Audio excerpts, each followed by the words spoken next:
The gavel comes down like a hammer on my chest. Judge Thomas Caldwell's voice echoes through the sterile courtroom as he speaks the words that shatter my world. Motion granted. All assets of the Rose Howard estate are hereby frozen, pending further psychological evaluation of the primary beneficiary.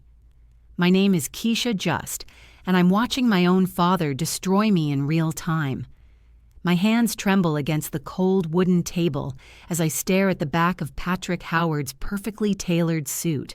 The man who taught me to ride a bike, who used to call me his little princess, sits 30 feet away with his attorney Pedro Amaral, nodding solemnly as if he's performing some noble duty instead of stabbing his only daughter in the back. Your Honor, Pedro continues, his voice dripping with manufactured concern. My client, Patrick Howard, has serious reservations about his daughter's mental fitness to inherit. Miss Just was recently hospitalized for severe anxiety and has shown concerning instability since her grandmother's passing. We're simply protecting family assets from potential mismanagement. Family assets. The words taste like poison in my mouth. This is the same man who hasn't spoken to Grandma Rose in 15 years. The same man who refused to visit her in the nursing home, who missed her funeral because he was traveling for business, who couldn't even be bothered to send flowers. Now suddenly he cares about protecting her legacy? I want to scream. I want to stand up and tell Judge Caldwell that my father abandoned our family when I was 12, that he left my mother and me with nothing while he built his real estate empire with his secretary-turned-wife. I want to explain that my anxiety isn't instability. It's trauma from watching the man who was supposed to protect me choose money over his own blood. But I have no lawyer, no voice in this room full of expensive suits and legal jargon. The estate in question, Pedro continues, shuffling through papers with practiced efficiency, includes the family home valued at approximately $250,000, savings accounts totaling $68,000, and various personal effects of significant sentimental value. Sentimental value. He makes it sound so clinical, so cold. What he's really talking about is Grandma Rose's wedding ring, the one she promised would be mine someday. Her recipe box filled with handwritten cards in her careful cursive, the photo albums documenting a lifetime of love and loss, the rocking chair where she held me during my parents' screaming matches, whispering that everything would be okay. These aren't just assets. They're the only connection I have left to the woman who raised me when my own parents couldn't be bothered. Judge Caldwell adjusts his glasses, and I catch something in his expression. A flicker of recognition when he looks at my father.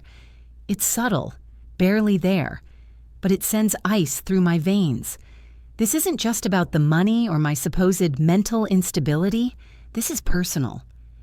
Miss Just, the judge addresses me directly for the first time, his tone patronizing in a way that makes my skin crawl. I understand this is difficult, but we must ensure proper stewardship of your grandmother's estate. The court will schedule a comprehensive psychological evaluation within 30 days. 30 days. 30 days of my father's lawyers picking apart my life, my medical records, my darkest moments. 30 days of him controlling everything that should rightfully be mine. I close my eyes and see Grandma Rose's face the last time I visited her. She was weak, barely able to speak, but she gripped my hand with surprising strength and whispered, "Don't let them take what's yours, baby girl. Promise me." I promised her then. I'm promising her now. As the courtroom empties around me, I remain seated, watching my father shake hands with Pedro Amaral like they've just closed a successful business deal. Patrick glances back at me once, and for a split second, I see something flicker across his face. Guilt? Regret? Then it's gone, replaced by the cold calculation I've come to know so well. He thinks he's won. He thinks I'm still that broken 12-year-old girl who cried herself to sleep when Daddy chose his new family over us. He thinks my anxiety makes me weak, that my struggles make me unworthy. He has no idea what's coming. If you've ever felt powerless watching someone manipulate the system against you, you know exactly how I felt in that moment. Please subscribe. And if this story moves you, please share it, because what happens next will shock you. The memory hits me like a physical blow as I sit in my beat-up Honda outside the courthouse. I'm 12 years old again, standing in our kitchen doorway, watching my world collapse. I'm starting fresh. Mary? My father's voice cuts through the silence of our suburban home. His suitcases are packed by the door, and Susan Kell, his 25-year-old secretary with her perfect blonde hair and designer clothes, waits in his BMW outside. That includes leaving all this dysfunction behind. My mother, Mary Ashworth, stands at the sink with her back to him, her shoulders shaking. She's still in her nursing scrubs from the double shift she worked to help pay our mortgage, while Patrick built his real estate business. The business that's now worth millions, the business she helped fund with her own sweat and sacrifice. What about Keisha? Mom's voice is barely a whisper. Patrick glances at me standing in the doorway, and I see it. The moment he makes his choice. His daughter or his fresh start, his family or his freedom. She'll be fine, he says, picking up his bags. Kids are resilient. That was the last real conversation I had with my father for 6 years. The divorce was brutal. Patrick's expensive lawyers made sure Mom got the bare minimum, just enough to avoid looking completely heartless in court. He kept the business, the investments, the lake house. We kept the mortgage payments and the medical bills from Mom's depression that followed. But we had Grandma Rose.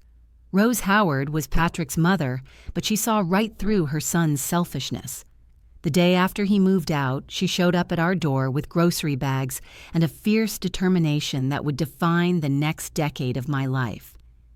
"Baby girl," she said, pulling me into her arms as I sobbed. "Sometimes the people who should protect us are the ones who hurt us most. But you remember, you got my strength in you." And she was strong. At 72, Grandma Rose became my anchor in a world that had suddenly turned upside down. While Mom struggled with depression and eventually prescription pill addiction, Grandma Rose was there for every school play, every scraped knee, every nightmare about Daddy not coming home. She taught me to cook her famous cornbread recipe, writing it out in her careful cursive on an index card that I still carry in my wallet. She showed me how to balance a checkbook when Mom couldn't get out of bed for weeks at a time.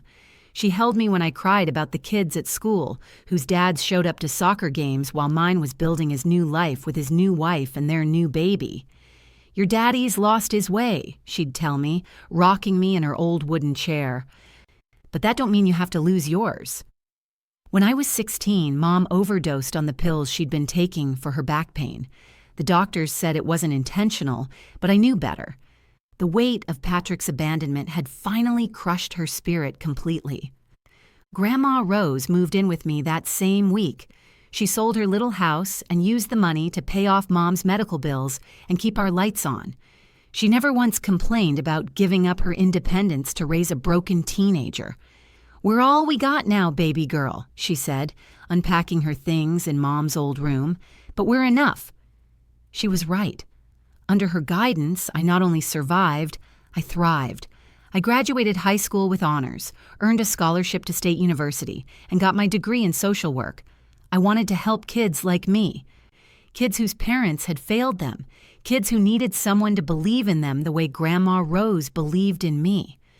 Now, at 28, I work for the county's Department of Children and Family Services. I make $32,000 a year, helping at-risk youth navigate systems that often fail them. It's not much money, but it's honest work that honors everything Grandma Rose taught me about protecting the vulnerable. Meanwhile, Patrick Howard has built a real estate empire worth over $10 million. His company, Howard Properties, owns half the commercial buildings in downtown. He lives in a mansion in the hills with Susan and their twin daughters, the family he chose over me. I see his face on billboards around the city, that same charming smile that once made me feel safe. now selling luxury condos to people who can afford what I'll never have. We've spoken maybe a dozen times since I turned 18. Awkward phone calls on my birthday where he asks generic questions about school or work, never really listening to the answers. He's never met any of my friends, never seen my apartment, never asked about the panic attacks that started after Mom died, but he knew about Grandma Rose's will. 3 months ago, when she was dying in Sunset Manor Nursing Home, I spent every evening by her bedside. She was 91 and fading fast, but her mind was sharp until the very end. That's when she told me about the will she'd updated 5 years earlier. "I'm leaving everything to you, baby girl," she whispered, her papery hand squeezing mine. "Your daddy made his choice a long time ago. He don't get to come back now and claim what he abandoned." She showed me the handwritten document, witnessed and notarized, that specifically excluded Patrick from her estate due to abandonment of family responsibilities and failure to maintain meaningful relationship with granddaughter.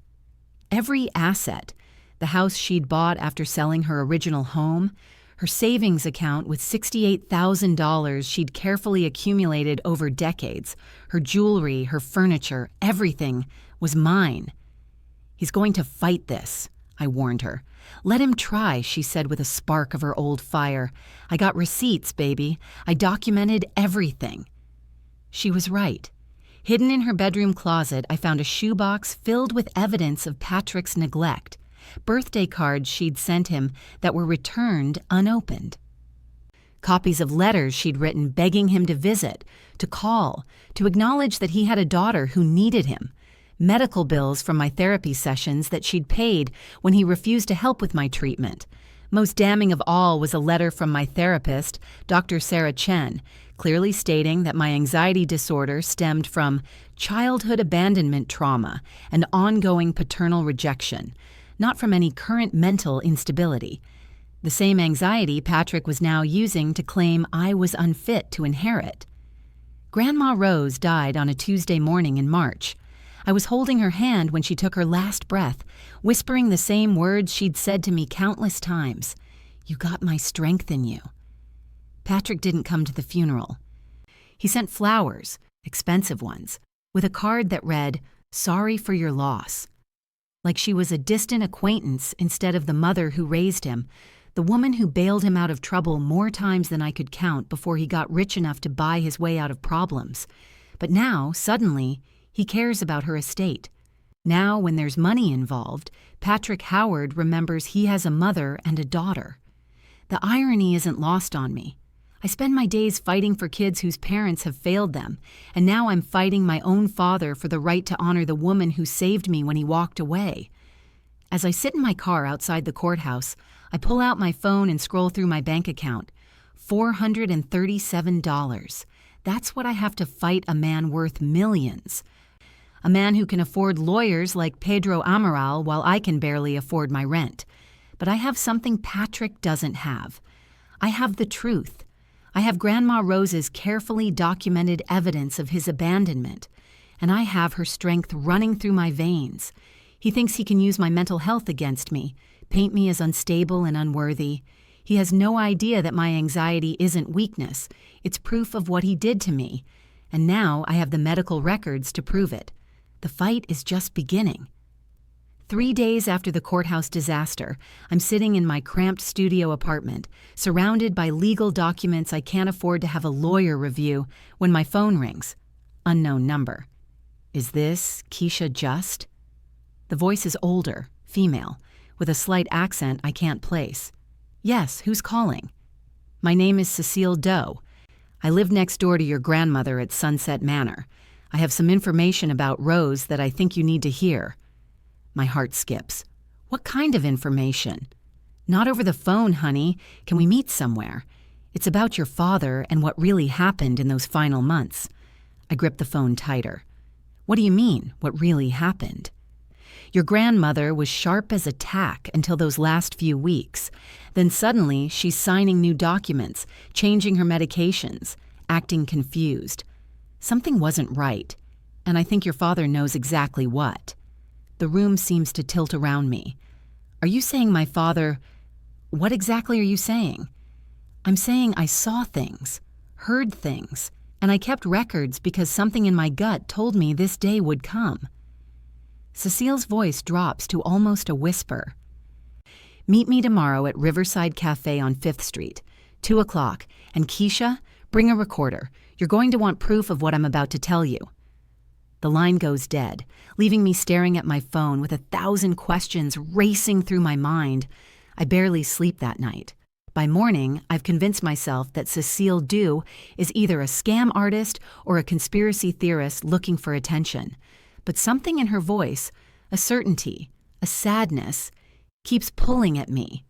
What if she's telling the truth? Riverside Cafe is a small, dimly lit place tucked between a laundromat and a used bookstore. I arrive 15 minutes early, choosing a corner booth where I can see the entrance. My phone sits on the table, recording app, ready, though I'm not sure I'll have the courage to use it. At exactly 2 o'clock, a petite Asian woman in her 70s walks through the door. She scans the room until her eyes meet mine, and I know immediately this is Cecile. She moves with purpose, sliding into the booth across from me without hesitation. "You look just like Rose when she was your age," she says, studying my face. Same determined eyes, same stubborn chin. "You really knew my grandmother?"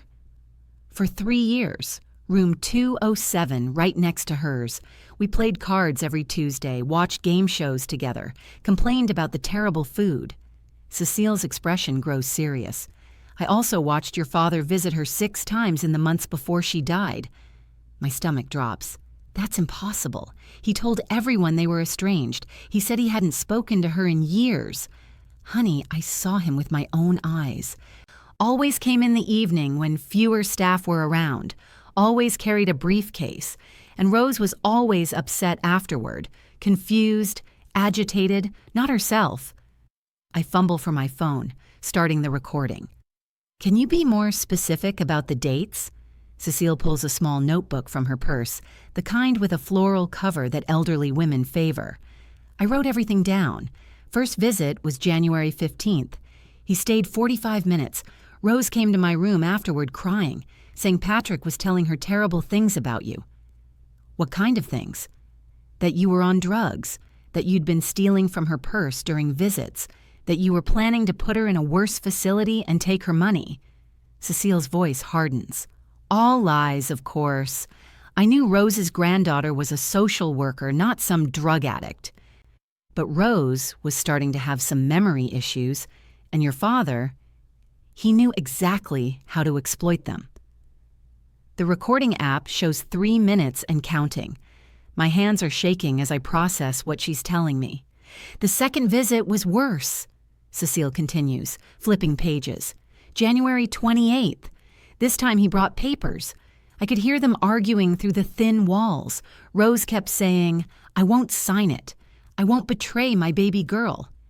But Patrick kept pushing, kept telling her you were dangerous, that she needed to protect herself." "Did she sign anything?" "Not that night. But something changed after that visit. Rose started getting different medications, pills that made her drowsy, confused.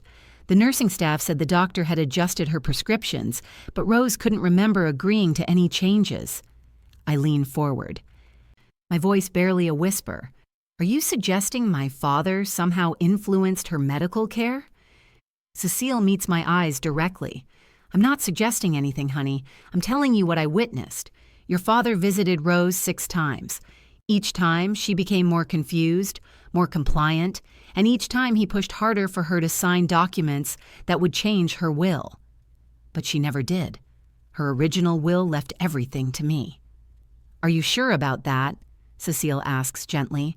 "Because on his final visit, March 2nd, just 5 days before she died, Rose was so medicated she could barely keep her eyes open, and your father left with a satisfied smile I'll never forget. The cafe suddenly feels too small, too warm. I can't breathe properly." "You think he got her to sign something that night?"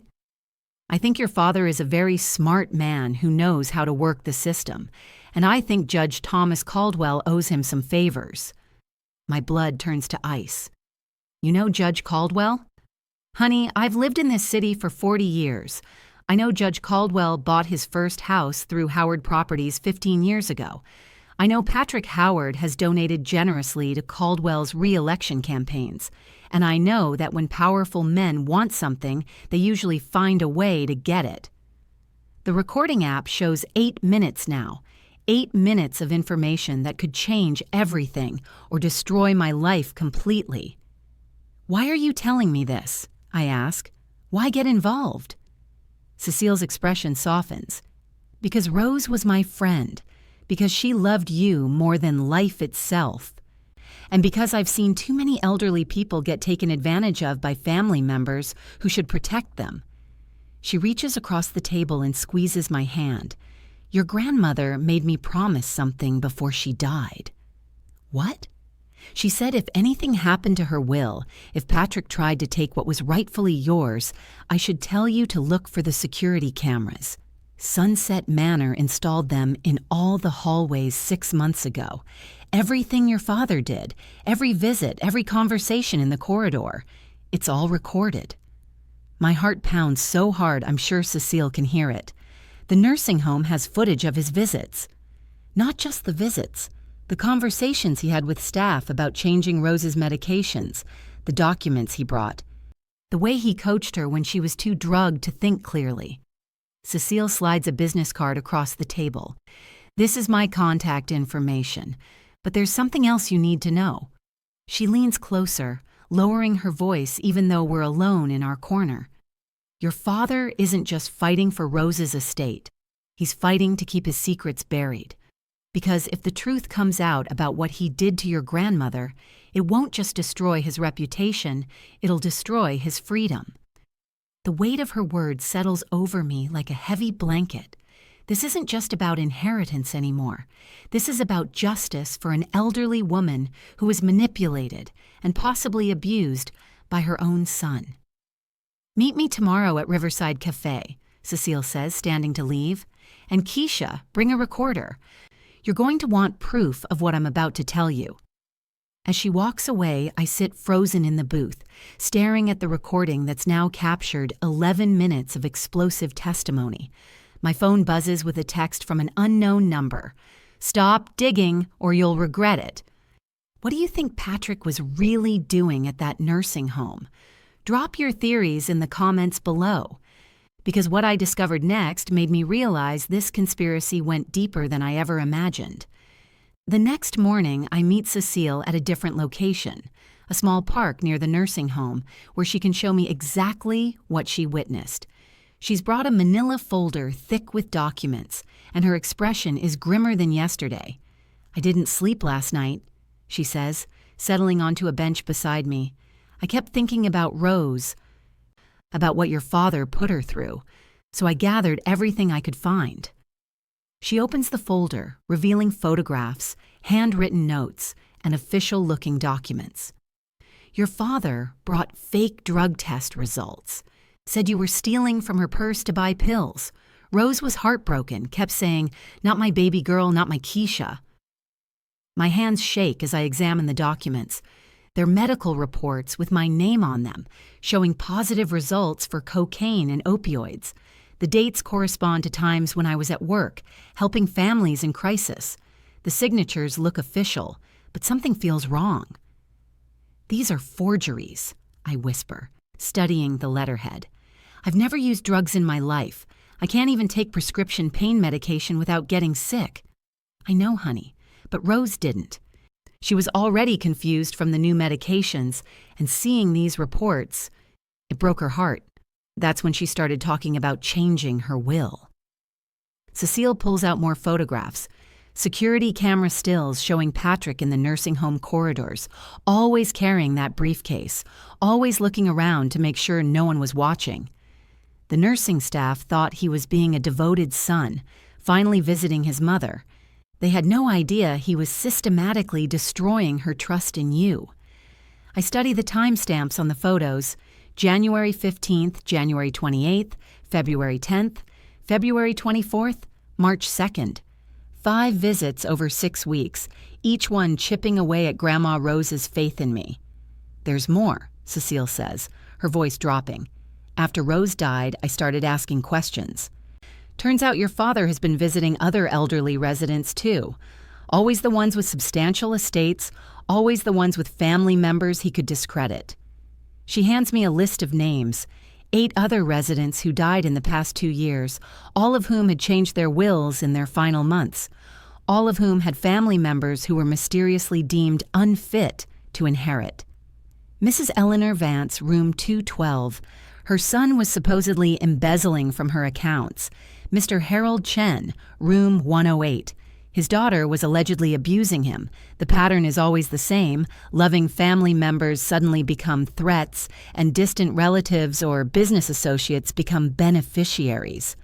My stomach churns as I realize the scope of what we're dealing with. This isn't just about my inheritance.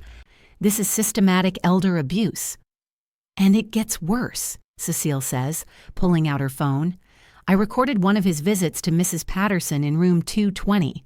She died last month, and guess who inherited her $200,000 estate? Patrick's business partner, Thomas Caldwell Jr. Judge Caldwell's son? The very same. Listen to this. She plays an audio recording, and I hear Patrick's voice clearly. Mrs. Patterson, your daughter has been stealing from you.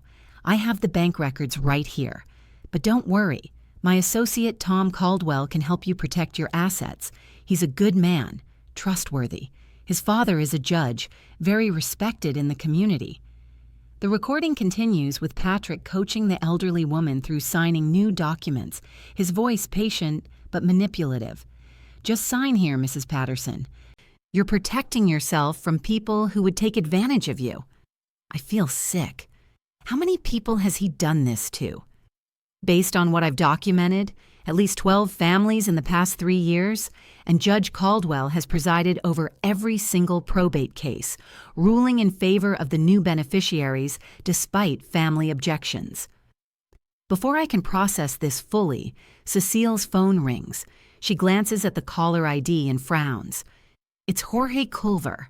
I asked him to meet us here. Who's Jorge Culver? Private investigator. His own grandmother was one of Patrick's victims 2 years ago. He's been building a case ever since. A tall, lean man in his 40s approaches our bench.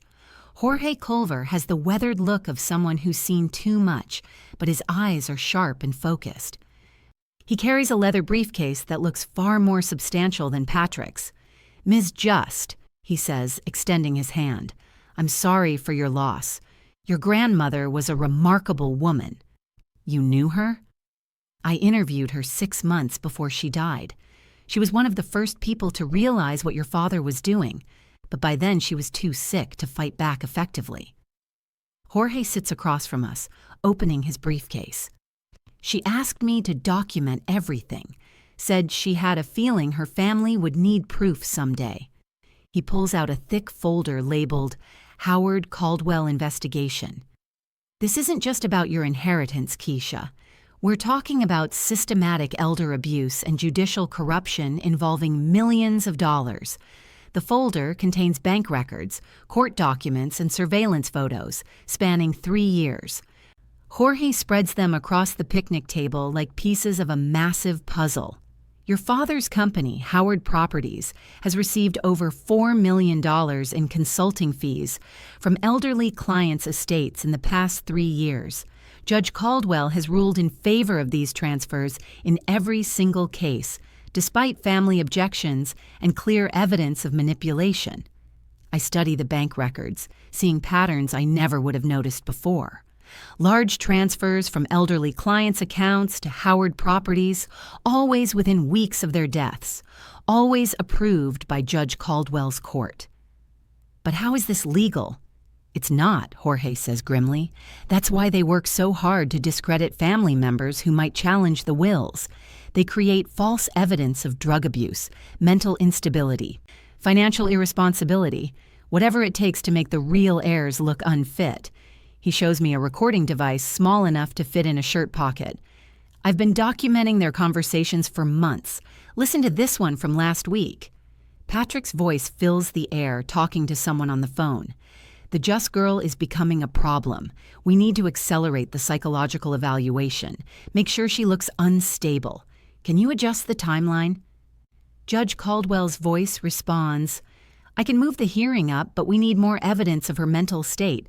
The hospitalization isn't enough. I'm working on it. Pedro thinks we can get her committed for evaluation if she causes any disruptions in court. My blood runs cold. They're not just trying to take my inheritance. They're planning to have me institutionalized to silence me. There's more, Jorge continues, pulling out additional documents. I've identified 11 other families who've been victimized by this scheme. Most were too intimidated or financially strapped to fight back, but 3 families are willing to testify if we can build a strong enough case. He hands me contact information for the Martinez family, the Johnsons, and the Lees, all of whom lost substantial inheritances to Patrick's manipulation and Judge Caldwell's biased rulings. The Martinez family lost their grandmother's house worth $300,000. The Johnsons lost a $200,000 life insurance payout. The Lees lost their grandfather's antique collection valued at over $100,000. In every case, the assets ended up benefiting Patrick's business associates or Judge Caldwell's family members. Cecile nods grimly. And in every case, the real heirs were painted as unfit, unstable, or abusive. I feel overwhelmed by the scope of the conspiracy, but also strangely empowered. For the first time since this nightmare began, I'm not fighting alone. What do we do with all this evidence? I ask. Jorge closes his briefcase with a decisive snap. We take it to the FBI. This crosses state lines. Some of the money was transferred to accounts in Nevada and California. That makes it federal jurisdiction, outside of Judge Caldwell's influence. But will they believe us? Patrick has so much influence in this city. They'll believe the evidence, Jorge says confidently. Bank records don't lie. Audio recordings don't lie. And when 12 families come forward with the same story, even the most skeptical federal agent will pay attention. Cecile squeezes my hand. Your grandmother would be so proud of you, honey. She always said you had the strength to fight for what's right. As we prepare to leave the park, Jorge pulls out one final document. His expression is darker than before, and I can tell he's been debating whether to share this information. There's one more thing, Keisha. Your grandmother didn't die of natural causes. The coroner's report was altered. The world seems to stop spinning. What do you mean? The original autopsy showed elevated levels of sedatives in her system, far more than her prescribed medications would account for. But the final report was changed to list natural causes. Guess who has connections at the coroner's office? I can't breathe. The implications of what he's saying are too enormous to process. Are you telling me my father murdered my grandmother? I'm telling you that Rose Howard died with enough sedatives in her system to kill a horse, and someone made sure that information disappeared from the official record. The evidence folder feels heavy in my hands as I realize we're not just dealing with financial fraud anymore. We're dealing with murder. How far would you go to get justice for your grandmother? Let me know in the comments, because what I did next changed everything, and there was no going back. Armed with Jorge's evidence and Cecile's testimony, I decide it's time to confront my father directly. I want to see his face when he realizes I know the truth. I want to give him one chance to do the right thing before I destroy his life the way he destroyed Grandma Rose's. Howard Properties occupies the top 3 floors of a gleaming downtown high-rise. The lobby is all marble and gold, designed to intimidate people like me, people who don't belong in Patrick Howard's world of wealth and influence. But today, I'm not intimidated. Today, I have power. His secretary tries to stop me at the elevator. Miss Just, you need an appointment to see Mr. Howard. Tell him his daughter is here with information about Rose Howard's estate. He'll want to see me. 5 minutes later, I'm sitting across from Patrick in his corner office, floor-to-ceiling windows showcasing the city he's helped build. He looks older than I remember, stress lines etched around his eyes. but his suit still costs more than I make in 3 months. Keisha, he says, not bothering to stand or offer me a seat. I heard you've been asking questions around town. That's not wise. I place Jorge's folder on his mahogany desk, letting it fall open to reveal bank records and surveillance photos. I know what you did to Grandma Rose. I know about the forged medical reports, the fake drug tests, the way you manipulated her medications. Patrick's face doesn't change, but I catch the slight tightening around his eyes. I have no idea what you're talking about. Really? I pull out my phone and play Cecile's recording of him coaching Mrs. Patterson. His own voice fills the office, calm and manipulative as he convinces an elderly woman to sign away her daughter's inheritance. Now his composure cracks. He reaches for the phone, but I pull it back. There's more, I continue, spreading out the financial records. 11 families, Patrick. 11 elderly people you manipulated into changing their wills. $4 million in consulting fees that went straight into your accounts. He stands abruptly, moving to the window with his back to me. You don't understand the complexities of estate planning, Keisha. These people needed protection from family members who would have squandered their legacies. Like me? Like the granddaughter who spent every evening with Rose while you were building your empire. Patrick turns, and for a moment I see something that might be guilt flicker across his face. Then it's gone, replaced by cold calculation. What do you want? I want you to withdraw your challenge to Grandma Rose's will.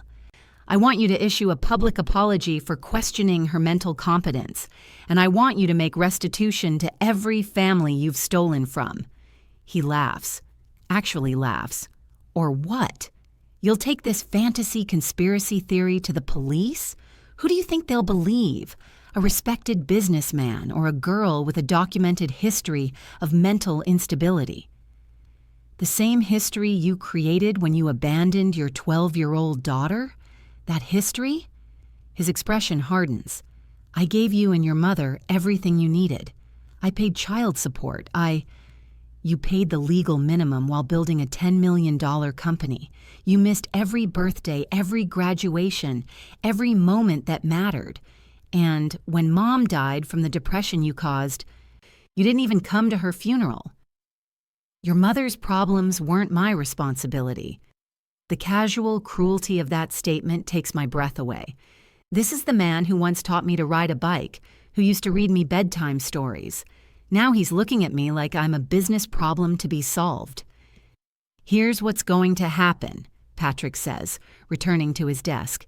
He pulls out a checkbook, writing with quick, decisive strokes. I'm prepared to offer you $500,000 to walk away from this nonsense. That's more money than you'll see in 10 years of social work. He slides the check across the desk.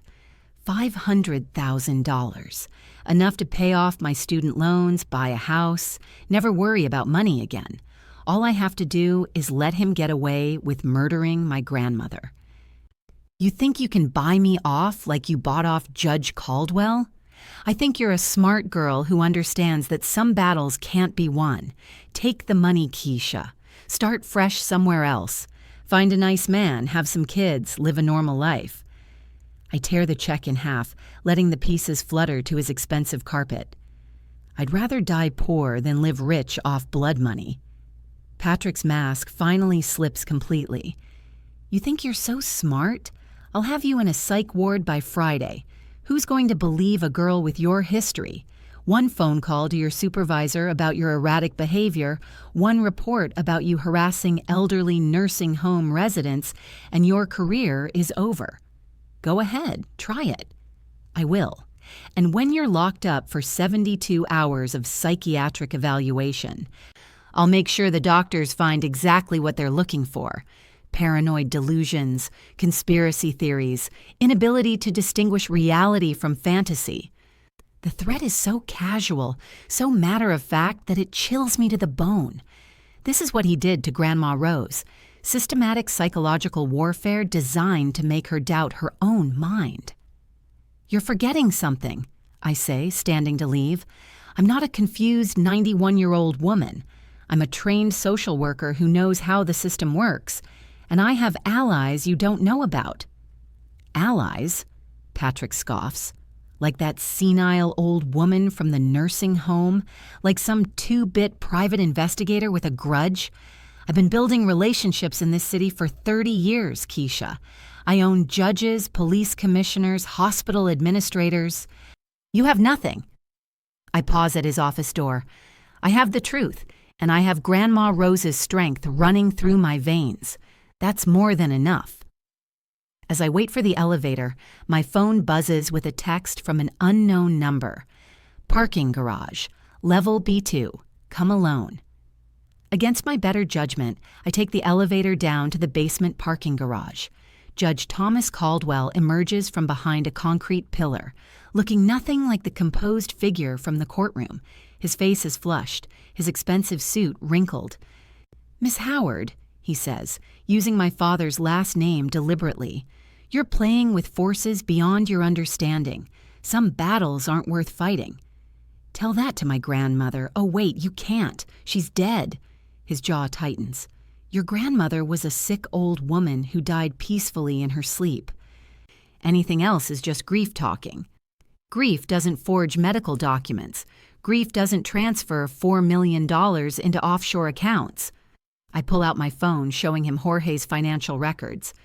"Did you really think we wouldn't find the money trail?" Judge Caldwell's composure cracks. "You have no idea what you're interfering with. This goes far beyond your little inheritance dispute." "Then enlighten me." "There are people in this city, powerful people, who depend on certain arrangements remaining undisturbed. Your father provides valuable services, and I ensure those services are protected by the legal system. It's a delicate balance that benefits everyone. Everyone except the families you're stealing from. Those families are collateral damage in a much larger operation. Sometimes individual sacrifice is necessary for the greater good." The casual way he dismisses human suffering makes my stomach turn. Whose greater good? Yours? My father's? The offshore account holders? Judge Caldwell steps closer, his voice dropping to a menacing whisper. "Walk away, Miss Howard. Take your father's generous offer and disappear. Because if you continue down this path, you won't just lose your inheritance. You'll lose everything. Your job, your reputation, your freedom. I have the power to make you disappear into the mental health system, and no one will question my judgment." Is that a threat? It's a promise. I've done it before, and I'll do it again. Ask Jamie Martinez what happened when he tried to challenge his grandmother's will. Oh, wait, you can't. He's been in a state psychiatric facility for 18 months, deemed incompetent to stand trial for elder abuse charges that mysteriously appeared after he started asking questions. The implication hits me like a physical blow. They don't just steal money, they destroy anyone who threatens their operation. "You're monsters," I whisper. "We're businessmen, and you're a liability that needs to be eliminated." As Judge Caldwell walks away, I realize I've reached the point of no return. They've shown me exactly what they're capable of, and they've made it clear that backing down isn't an option. They'll destroy me either way. I pull out my phone and dial Jorge's number. It's time. File the FBI complaint. Contact the state attorney general. And Jorge, make sure you send copies to every major news outlet in the city. Are you sure about this, Keisha? Once we pull this trigger, there's no going back. I think about Grandma Rose, about the 11 other families they've destroyed, about Jamie Martinez locked away in a psychiatric facility for trying to seek justice. I'm sure. Let's burn it all down. The emergency court hearing is called for 9 a.m. on a Friday morning. Patrick's lawyers have filed an urgent motion to dismiss all frivolous accusations and expedite the psychological evaluation that will supposedly prove my incompetence. They want this finished before the FBI can act on Jorge's complaint. I sit in the same wooden chair where this nightmare began 3 weeks ago, but everything has changed. This time, I'm not alone. Jorge sits behind me with 2 briefcases full of evidence. Cecile is in the gallery along with representatives from the Martinez, Johnson, and Lee families. The courtroom buzzes with an energy that wasn't there before, the energy of truth about to be exposed. Judge Thomas Caldwell enters looking haggard, his usual composure replaced by barely controlled anxiety. His eyes dart around the courtroom, taking inventory of the unfamiliar faces. He knows something is wrong. Patrick sits at the plaintiff's table with Pedro Amaral, but his confident demeanor from our office confrontation has evaporated. He keeps checking his phone, whispering urgently to his attorney. When his eyes meet mine across the courtroom, I see something I've never seen before: fear. "This court is now in session," Judge Caldwell announces, his voice lacking its usual authority. "We're here to address the motion filed by Patrick Howard regarding the mental competency evaluation of Keisha Just." Pedro Amaral stands, straightening his tie. "Your Honor, my client requests immediate implementation of the psychological evaluation previously ordered by this court. Ms. Just has been engaging in increasingly erratic behavior, harassing elderly nursing home residents and making wild accusations against respected members of our community. Furthermore," Pedro continues, "we have evidence that Ms. Just has been recording private conversations without consent, trespassing on private property, and showing signs of paranoid delusion consistent with her documented mental health history." Judge Caldwell nods, but I notice his hands shaking as he shuffles papers. "Miss Just, do you have representation present today?" I stand slowly, feeling the weight of everyone's attention. "No, Your Honor, but I do have something to say before you rule." "Miss Just, this is highly irregular." "Your Honor," I interrupt, my voice carrying clearly through the courtroom. "Before you rule, there are 2 words you need to hear: Project Elder Care." The effect is immediate and devastating. Judge Caldwell's face goes white as paper. His gavel slips from his trembling hand, clattering onto the bench. Patrick spins around in his chair, his eyes wide with panic. "This court is in recess," Judge Caldwell stammers, rising abruptly. "Everyone out, now!" But it's too late. The courtroom doors burst open and FBI agent Sarah Chen enters with a team of federal agents, their badges clearly visible. Behind them, I spot news cameras and reporters who somehow learned about today's hearing. "Thomas Caldwell and Patrick Howard," Agent Chen announces, her voice cutting through the chaos. "You're under arrest for conspiracy to commit elder abuse, wire fraud, money laundering, and racketeering under the RICO Act." The courtroom erupts. Patrick lunges toward me, his face twisted with rage. "You have no idea what you've done. You've destroyed everything." 2 agents intercept him before he can reach me. As they cuff his hands behind his back, I stand and face him directly. "No, Dad. I finally built something. Justice."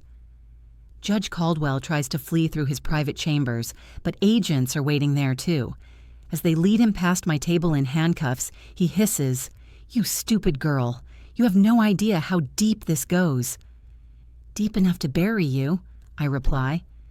Agent Chen approaches me as the chaos continues around us. "Miss Just, we need you to come with us for debriefing.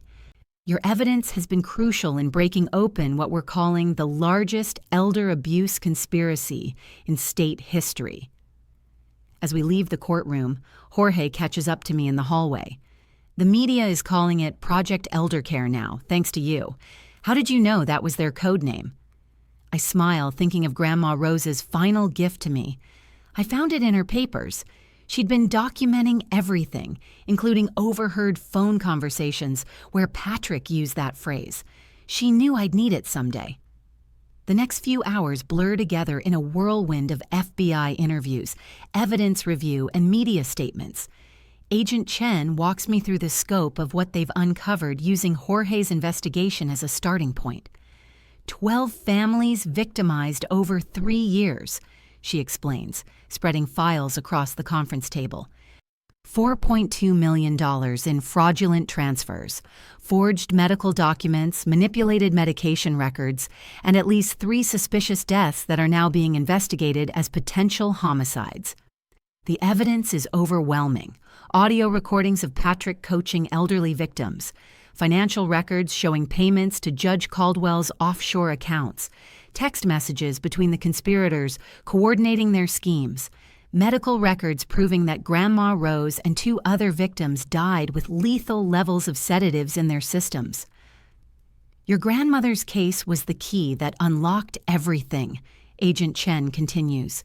Her meticulous documentation, combined with Cecile Doe's witness testimony and Jorge Culver's investigation, gave us enough evidence to obtain federal warrants. What happens now?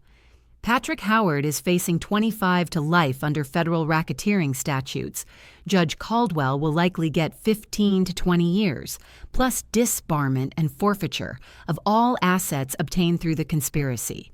Pedro Amaral is cooperating in exchange for a reduced sentence. Through the conference room window, I can see news vans lining the street. The story has exploded across local and national media. A respected judge and prominent businessman brought down by a social worker seeking justice for her grandmother.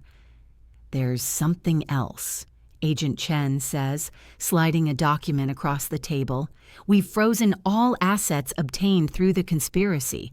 That includes the money taken from your grandmother's estate and the estates of the other victims. Everything will be returned to the rightful heirs. I stare at the document, hardly believing what I'm reading. Not only will I inherit what Grandma Rose intended to leave me, but the other 11 families will get their stolen inheritances back too. The Martinez family will get their grandmother's house back. The Johnsons will receive their mother's life insurance payout. The Lees will recover their grandfather's antique collection. Agent Chen's voice carries satisfaction. And Jamie Martinez will be released from the psychiatric facility where he was wrongfully committed. As evening falls, I finally leave the FBI building. The media crowd has grown, but Jorge and Cecile help me navigate through the reporters shouting questions. One question stops me in my tracks. Miss Just, what would you say to other families who might be facing similar elder abuse? I turn to face the cameras, thinking of Grandma Rose's strength flowing through me. I'd say don't give up. Document everything. Find allies who believe in justice. And remember that sometimes the most powerful weapon against corruption is simply telling the truth. The reporter follows up. What's next for you? I look at Cecile, who's become like a second grandmother to me, and Jorge, who risked everything to help a stranger seek justice. I think about the other families who will finally get closure, about Jamie Martinez going home to his children, about the elderly people who will be safer because we expose this conspiracy. I'm going to visit my grandmother's grave, I say. I have a promise to keep. 6 months later, I stand in the same courthouse where this journey began, but today I'm here as a witness to justice, not a victim of corruption. The gavel falls with finality as Judge Patricia Williams delivers Patrick Howard's sentence. 15 years in federal prison without possibility of parole. Patrick sits in orange prison scrubs, a broken man who aged a decade in half a year. When the sentence is read, he doesn't look at me. He can't.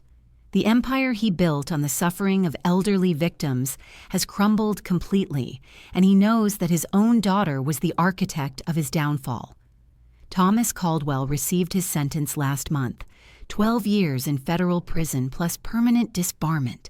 The man who once wielded absolute power in this courtroom now sits in a cell, his judicial robes replaced by prison uniforms, his offshore accounts seized and distributed to his victims. As I leave the courthouse, reporters surround me with familiar questions about justice and closure. But today feels different. Today isn't about revenge or anger. It's about the future we're building from the ashes of their corruption.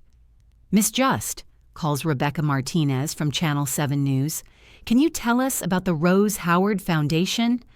I smile, thinking of the announcement I'm about to make. The Rose Howard Foundation officially launches next week with our first major initiative, a comprehensive elder protection program that will serve families across 3 states. The foundation represents everything Grandma Rose believed in: protecting the vulnerable, fighting for justice, and ensuring that no family suffers what we endured. Using the inheritance she left me, combined with the recovered assets from Patrick's conspiracy, we've created something that will outlast all of us. We've already helped recover over $2 million in stolen assets for 47 families. I continue, feeling Grandma Rose's pride flowing through me.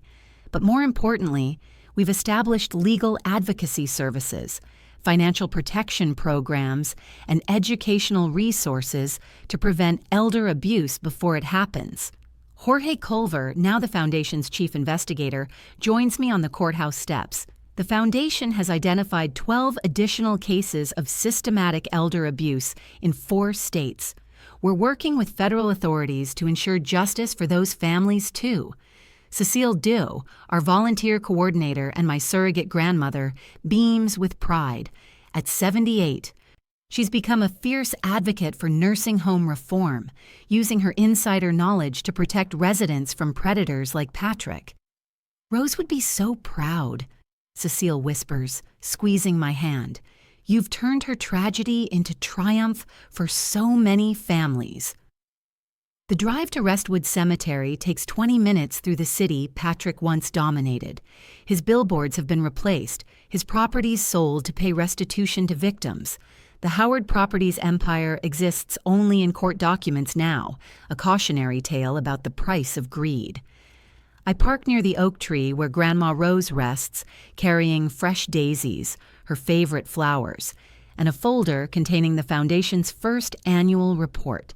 The headstone reads simply, "Rose Howard, beloved grandmother, 1932-2023. She had strength in her." "I kept my promise, Grandma Rose," I say, settling cross-legged beside her grave like I used to sit beside her rocking chair. "They'll never hurt another family like they hurt ours." I open the folder, reading aloud the statistics that represent real families, real justice. 47 families received full restitution, 12 perpetrators arrested and convicted, 3 new state laws passed protecting elderly citizens from financial manipulation. Jamie Martinez reunited with his children after 18 months of wrongful imprisonment. The afternoon sun filters through the oak leaves, and I swear I can feel her presence, her approval, her love surrounding me like a warm embrace. "The Foundation is expanding, Grandma. We're opening offices in California and Texas next year.